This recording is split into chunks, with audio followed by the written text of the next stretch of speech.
मला माझे पैसे पाहिजे म्हणजे पाहिजे. अहो लाला कुठून देणार पैसे? तुम्हाला सांगितलं ना, शेंगदाणे घ्यायला पैसे नाही आमच्याकडे. पोरांना पोह्यात मी बदाम घालून देते.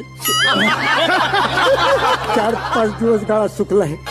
कोल्ड्रिंक प्यायला पण नाही. कुठून पैसे देऊ लाला, कुठून पैसे देऊ? बाय पैसे नसतील तर मग लाला खबरदार. माझ्याकडे वाईट नजर टाकलीस तर खबरदार, भस्म होशील. भस्म बोंबलत.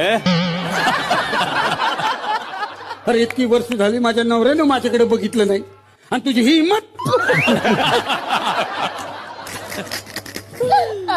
तुम्ही का नसन बघितलं इतके वर्ष? काय हिस्ट्री आहे त्याची मागे साधारण? आम्ही तिच्याकडे बघितलं नाही, कारण मला माहिती आहे किती नीता आहे ती सुंदर आहे.